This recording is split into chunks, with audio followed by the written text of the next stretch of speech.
पूरे दिल्ली और पटना दोनों जगह की सियासत बदलने वाली है कि भारतीय जनता पार्टी और भारतीय जनता पार्टी का जो थिंक टैंक है वो नीतीश कुमार की शर्तों पे मान जाएगा। मान के चलिए कि आज बिहार में चुनाव का विधिवत शंखनाद प्रधानमंत्री नरेंद्र मोदी और नीतीश कुमार एक मंच पे आकर के कर देंगे। गतिविधियां चल रही हैं, कौन सी योजनाएं चल रही हैं और किस विभाग के मंत्री द्वारा कौन सी योजना चलाई जा रही है, उसकी गति क्या है, उसका स्थिति क्या है। नोरमा ग्रुप, जो सोचता है वो करता है। आपके अपने सपनों का आशियाना। नमस्कार, एक बार फिर से आपका बहुत बहुत स्वागत करते हैं। भीतर की बात लेकर के आपके सामने हाजिर हैं और भीतर की बात में आज प्रधानमंत्री नरेंद्र मोदी और नीतीश कुमार की मुलाकात। इस मुलाकात को लेकर के बहुत सारी बातें कही जा रही थी। कहा यह जा रहा था कि इस मुलाकात के बाद जो बिहार को मिलना है वो तो मिलेगा ही, लेकिन दोनों के बीच में जब बातचीत होगी तो कई मुद्दे सेटल किए जाएंगे। इन मुद्दों में सबसे बड़ी बात है कि एकजुटता दिखाने का जो प्रयास चल रहा है वो एकजुटता अभी तक सिर्फ बयानों में या मीडिया के सामने दिख रहा है। इसके साथ साथ आपने नहीं देखा होगा कि कोई ऐसी बात हुई हो इन पिछले 4-5 महीनों में जिससे ये लगे कि नहीं, दोनों या फिर एनडीए गठबंधन के बाकी के सभी घटक दल एक साथ हैं। चाहे वो 4 सीटों के उपचुनाव में भी आपने देखा होगा तो उसमें भी कुछ ना कुछ हल्की फुल्की बातें नजर आई थी। कौन कहां प्रचार में गया, कौन कहां नहीं गया, ये सारी बातें चल रही है। लेकिन अब जो वर्तमान परिस्थिति बनी है उसमें नीतीश कुमार और नरेंद्र मोदी की मुलाकात के बाद पूरे दिल्ली और पटना दोनों जगह की सियासत बदलने वाली है। क्या कुछ होने वाला है इस पर हम आपको बताते हैं, लेकिन इससे पहले आपको बता दें कि नीतीश कुमार अभी भी इस इंतजार में है कि भारतीय जनता पार्टी और भारतीय जनता पार्टी का जो थिंक टैंक है वो नीतीश कुमार की शर्तों पे मान जाएगा। इस बात को लेकर के सीट शेयरिंग का समझौता हो या फिर हमने सुबह में ही आपको बताया था कि किस तरह से कुछ ऐसी सीटें हैं, विधानसभा क्षेत्र हैं जिस पर आकर के पेच फंसता हुआ दिखाई दे रहा है या मामला उलझा हुआ नजर आ रहा है। इन सीटों पर इस बार भारतीय जनता पार्टी से जदयू चाहती है कि उसके खेमे में आ जाए। 2020 के चुनाव में जिस तरह की सीट शेयरिंग के समझौते के बाद सीटों का बंटवारा हुआ उससे बहुत हद तक जनता दल यूनाइटेड संतुष्ट नहीं हुई थी। यह खबर हमने आपको दिया था। लेकिन अब जबकि बजट सत्र से पहले आपको मालूम होगा कि 28 तारीख से बिहार का बजट सत्र शुरू होने वाला है जो लगभग 1 महीने चलेगा। 28 फरवरी से लेकर के 28 मार्च तक चलेगा। इस बीच में आपको बता दें कि फर्स्ट राउंड का बजट सत्र जो है वो केंद्र का भी खत्म हो गया है और सेकेंड राउंड का भी 10 मार्च से शुरू हो जाएगा। 10 मार्च से लेकर के 4 अप्रैल तक ये बजट सत्र चलेगा। लेकिन इस बीच आपको बता दें कि बहुत सारी ऐसी बातें हैं जो होनी है। एक तरह से आप मान के चलिए कि आज बिहार में चुनाव का विधिवत शंखनाद प्रधानमंत्री नरेंद्र मोदी और नीतीश कुमार एक मंच पे आकर के कर देंगे। इन सब के बाद जो बदली हुई परिस्थिति है और वर्तमान स्थितियां बदलती हुई दिखाई दे रही हैं वो बहुत सारी बातों को जन्म दे रही हैं। पहली बात ये कि कई लोगों के पास, बिहार में भी आपने देखा होगा कि मंत्रिमंडल विस्तार की चर्चाएं खूब चल रही थी। मंत्रिमंडल विस्तार आखिर होगा क्यों? अभी 8-9 महीने बाकी हैं, तो क्या इस 8-9 महीने में बहुत कुछ देखना चाहते हैं? दरअसल बात यह है कि नीतीश कुमार जब प्रगति यात्रा से लौट करके आए हैं तो उनका मंथन का दौर जारी है। किन क्षेत्रों में क्या विकास हुआ है, किन क्षेत्रों में किस तरह की गतिविधियां चल रही हैं, कौन सी योजनाएं चल रही हैं और किस विभाग के मंत्री द्वारा कौन सी योजना चलाई जा रही है, उसकी गति क्या है, उसका स्थिति क्या है। इन सभी बातों पर गौर करने के बाद मुख्यमंत्री नीतीश कुमार ने भीतर ही भीतर यह फैसला ले लिया है जिसकी आधिकारिक मुहर जो है सिर्फ एक कॉन्सेंट प्रधानमंत्री नरेंद्र मोदी से लेना है। उसके बाद से बिहार में एक बड़े परिवर्तन की तरफ कहीं ना कहीं नीतीश कुमार की जो मंत्रिमंडल है वो बढ़ती हुई दिखाई दे रही है। इस मंत्रिमंडल में कई लोग हैं। आपको याद होगा कि एक व्यक्ति एक पद का जदयू के भीतर भी है, भाजपा के भीतर भी है। इसको लेकर के और कई मंत्रियों के पास कई विभाग हैं, उसको लेकर के भी चर्चाएं चल रही हैं और उसको डिस्ट्रीब्यूट करने की बात कही जा रही है। जिन जातियों का प्रतिनिधित्व कम है उन जातियों को प्रतिनिधित्व देने की बात की जा रही है और जिन जातियों का विद्रोह चल रहा है उनको विशेष कुछ देने की भी बात शुरू हो चुकी है। ऐसे में बिहार में मंत्रिमंडल विस्तार की चर्चा तो है ही, दिल्ली में भी मंत्रिमंडल विस्तार की चर्चा चल रही है। हम पहले बिहार वाले पर चर्चा आपसे करते हैं। बिहार में अभी 30 मंत्री हैं, दोनों ही गठबंधन, मतलब माफ कीजिएगा, दोनों ही दल और इसके साथ साथ जीतन राम मांझी की पार्टी इसमें अहम हिस्सा है। जीतन राम मांझी के पुत्र संतोष सुमन एमएलसी हैं और साथ साथ उनके पास कई विभाग भी हैं। इसके अलावे भारतीय जनता पार्टी के कई मंत्री हैं जिनके पास कई विभाग हैं, एक से ज्यादा हैं। दूसरी तरफ दिलीप जायसवाल के बारे में भी आपने सुना होगा कि उनको चुनाव के लिए पूरी तरह से फ्री करने के लिए उनको मंत्रिमंडल से अलग होना पड़ेगा या फिर अध्यक्ष पद किसी और को दिया जाएगा। अध्यक्ष का चुनाव भी इसी महीने होना है, ये भी एक बात चल रही है, बहुत तेजी से चल रही है। इन सारी बातों को लेकर के अब जो वर्तमान परिस्थिति बनी है उसमें नीतीश कुमार के पास मंत्रिमंडल विस्तार की एक लिस्ट जो है वो कहा जा रहा है कि आज सौंप दी जाएगी।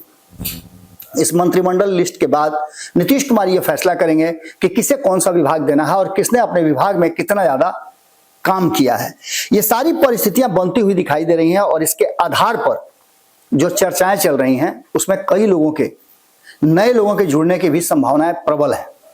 जातीय समूह, जातीय समीकरण को साधने की कोशिश की जा रही है और अति पिछड़ा को खास करके नीतीश कुमार अधिक से अधिक प्रतिनिधित्व देना चाहते हैं। इसके अलावा पिछड़ा समाज, अति पिछड़ा समाज में जिन जातियों को प्रतिनिधित्व नहीं मिला है उन जातियों को इस बार इसमें शामिल करके उनके वोट बैंक को अपने तरफ करने की पूरी तैयारी शुरू हो गई है। ऐसे नेताओं की तलाश चल रही है जो अपनी जाति का वोट ट्रांसफर करा सकते हैं। ये सारी परिस्थितियां बनकर के रेडी हैं और इसका खाका भी कमोबेश अगर देखा जाए तो तैयार कर लिया गया है। अब इस खाका में एक बात तो साफ साफ नजर आ रहा है कि इस पूरे खाका को बनाने के साथ साथ जो वर्तमान स्थिति तैयार की गई है उसमें एक बात साफ साफ नजर आ रही है कि जहां बिहार में अभी वर्तमान में भारतीय जनता पार्टी के कई नेता हैं जिनके पास विभाग हैं, कई लोग जनता दल यूनाइटेड के हैं जिनके विभागों को लेकर के भी अभी संशय की स्थिति है। नीतीश कुमार संतुष्ट नहीं है, जो फीडबैक उनके पास आ रहा है उस फीडबैक से वो बहुत ज्यादा कहा जाए तो उत्साहित नहीं है। विभाग मिल गए हैं लेकिन विभागों में काम ढंग से नहीं हो रहा है। ये सारे आकलन प्रगति यात्रा के दौरान पिछले 2 महीना में नीतीश कुमार ने कर लिया है। इसके साथ साथ आने वाले चुनाव को लेकर के नीतीश कुमार के ऊपर एक बड़ी जिम्मेवारी है, जिस जिम्मेवारी को पूरा भी करना है और पूरे एनडीए गठबंधन को एकजुट होकर के साथ लेकर के चलने के साथ साथ और भी कई बातें सामने नजर आ रही हैं, जिसमें नीतीश कुमार को सीट शेयरिंग के समझौते से लेकर के बाकी के सामंजस्य को भी उठाना है। हमने सीट शेयरिंग और बाकी चीजों की बात तो कर दी, लेकिन अगर नीतीश कुमार को एनडीए गठबंधन के साथ रहना है और भारतीय जनता पार्टी नीतीश कुमार की शर्तों को मानने के लिए तैयार है तो ऐसी स्थिति में बिहार के मंत्रिमंडल का विस्तार आपको नजर आ रहा होगा कि इस मंत्रिमंडल के विस्तार करके नीतीश कुमार एक बार फिर से चुनाव से पहले एक बड़ा ट्विस्ट ला सकते हैं। खास करके नीतीश कुमार का जो ध्यान है वो वोट बैंक पर है और उस वोट बैंक को साधने के लिए वो कोई भी ऐसा कदम उठा सकते हैं।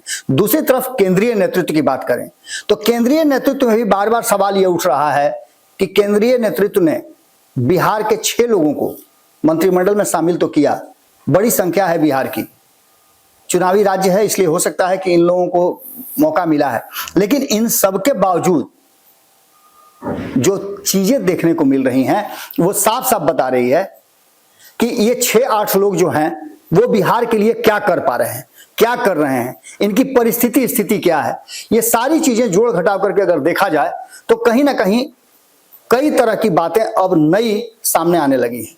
बिहार के लिए कौन सी योजना केंद्र के द्वारा दी गई है, उस योजना का कार्य स्वरूप होगा, बिहार में क्या कुछ दिया। अभी हाल फिलहाल में आपने देखा होगा कि गिरिराज सिंह के विभाग को लेकर के कहीं ना कहीं घिरते हुए नजर आ रहे थे। गिरिराज सिंह के विभाग को लेकर के ये कहा जा रहा था कि गिरिराज सिंह का विभाग देश के अलग अलग हिस्सों में काम कर रहा है तो बिहार में क्यों नहीं कर रहा है। उनके पास एक बड़ा मंत्रालय है, जिस मंत्रालय में अगर काम दिया जाए तो रोजगार की संभावनाएं बढ़ेंगी, पलायन रुकेगा। इन सब बातों की चर्चा हो रही थी। वहीं चिराग पासवान के विभाग को लेकर के भी कहा जा रहा था, जल शक्ति मंत्री हैं उनको भी लेकर के कहा जा रहा था। तो घुमा फिरा करके ये सारी चीजें अब उसका भी जोड़ घटाव चल रहा है। इसके साथ साथ उपेंद्र कुशवाहा जो कि एक बड़े फैक्टर हैं, उपेंद्र कुशवाहा को लेकर के भी कहा जा रहा था कि उपेंद्र कुशवाहा को जल्दी ही मंत्रिमंडल में शामिल किया जाएगा। अब केंद्रीय मंत्रिमंडल में भी प्रधानमंत्री नरेंद्र मोदी किसे शामिल करते हैं और किसको ब्रेक देते हैं, यह भी बात देखने वाली होगी, क्योंकि चुनाव को लेकर के कई लोगों को चुनाव में विशेष योगदान देने के लिए और किसी पद से मुक्त किया जा सकता है। शुरुआती दौर में बिहार के लिए चुनावी वर्ष है और बिहार को विशेष अगर कुछ मिलेगा तो निश्चित रूप से उसका फायदा भारतीय जनता पार्टी भी देख रही है। प्रधानमंत्री नरेंद्र मोदी आज जब नीतीश कुमार से बातचीत करेंगे, दोनों के बीच में मंत्रणा होगी, उस मंत्रणा से निकल करके बहुत कुछ सामने आएगा और उसके कमोबेश लबोलुआब यही हैं कि चर्चा जो भीतर खाने में चल रही है और जो इंटरनल सोर्सेज बता रहे हैं कि बिहार के साथ साथ दिल्ली में भी मंत्रिमंडल विस्तार का पूरा खाका तैयार कर लिया गया है और इस मंत्रिमंडल विस्तार को लेकर के दोनों ही तरफ आशान्वित है। इसकी चर्चा हम लंबे समय से कर रहे हैं, लेकिन अब वो समय आ गया है जब नीतीश कुमार प्रगति यात्रा से आकर के जो समीक्षा कर रहे हैं, उस समीक्षा में मंत्रिमंडल विस्तार में कई लोगों को जोड़ने और कई लोगों को छुट्टी करने की भी बात सामने आ रही है। अब देखना होगा कि नीतीश कुमार क्या फैसला लेते हैं, किस तरह का फैसला लेते हैं, इस पर सबकी निगाह टिकी हुई होगी। वहीं दूसरी तरफ केंद्रीय नेतृत्व में प्रधानमंत्री नरेंद्र मोदी अपने मंत्रिमंडल में किस तरह का फेरबदल करते हैं, उपेंद्र कुशवाहा को शामिल करते हैं नहीं करते हैं, इस पर भी सबकी निगाह टिकी हुई होगी, क्योंकि सीट सामंजस्य के साथ साथ और कई ऐसे फैक्टर हैं जिसको जोड़ करके ही कमोबेश समझौते की स्थिति पैदा होगी। एक तो सीट शेयरिंग के समझौते को लेकर के सबसे बड़ा विवाद जो है वो उत्पन्न होने की स्थिति आ रही है, तो दूसरी तरफ कौन कौन सी सीट किसको मिलेगी इसको लेकर के भी है। हम लगातार विश्लेषण भी कर रहे हैं। आपने देखा होगा कि अलग अलग राजनीतिक दल जो 2020 के चुनाव में जिन जिन सीटों पे लड़े थे उन पे उनकी स्थिति क्या है, 1 नंबर 2 नंबर रहने के बाद तीसरे नंबर पे कौन था, ये सीट उनको कैसे चाहिए, क्यों चाहिए, इन सारी बातों की चर्चा हम कर रहे हैं। आगे भी ये चर्चा हमारी जारी रहेगी, लेकिन सबसे बड़ी बात यह है कि मोदी और नीतीश की मुलाकात के बाद दिल्ली और पटना की तस्वीर बदलने वाली है। मंत्रिमंडल विस्तार का जो लिस्ट है वो कमोबेश मान के चलिए रेडी है और उसके लिए नीतीश कुमार और नरेंद्र मोदी दोनों की सहमति बनने की आज संभावना प्रबल है। जुड़े रहिएगा भारत लाइव के साथ, खबरों का सिलसिला लगातार जारी है। बहुत बहुत धन्यवाद। आपके सपनों को हमने सजाया है, ई होम्स पैनोरमा को हमने बनाया है। ई होम्स मेरा एक सपना था जिस पे मैं पिछले 4 साल से काम कर रहा था। हमने जो बनाया है वो सबने है माना। ई होम्स पैनोरमा में हो आपका भी आशियाना। और फाइनली हमने 2021 में इस प्रोजेक्ट को लॉन्च किया। बहुत लोग अप्रिशिएट कर रहे हैं कि पूर्णिया जैसे शहर में, बिहार के, एक तो बिहार की बात करें उसमें भी पूर्णिया जैसे छोटे जगह में इस तरह का लाइफस्टाइल देना, ये सुन के हम लोगों को बहुत अच्छा लगता है। ई होम्स में हमने कुछ और भी किया है, जैसे हम जिस जगह में रह रहे हैं हमारे फैमिली सिक्योर हो, उनको सिक्योरिटी का ध्यान में रखा है। आपकी सुविधा और सुरक्षा आपके लिए खास है, ये आपका विश्वास है। इसमें आर्टिफिशियल इंटेलिजेंस का 7 लेयर सिक्योरिटी का हमने इस्तेमाल किया है। लस ग्रीन कैंपस को बनाया है। यदि हमारा बाउंड्री वाल है तो वो वर्टिकल गार्डन है।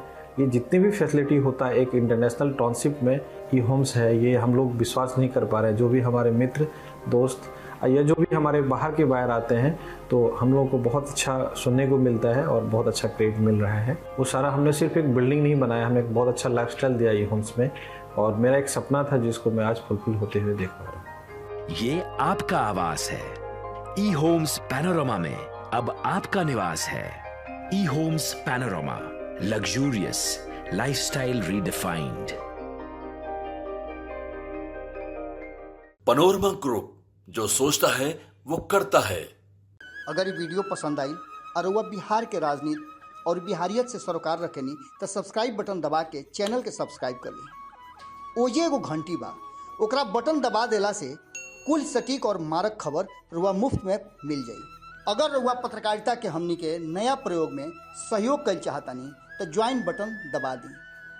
पेटीएम नंबर नोट कर ली 9386 816 700।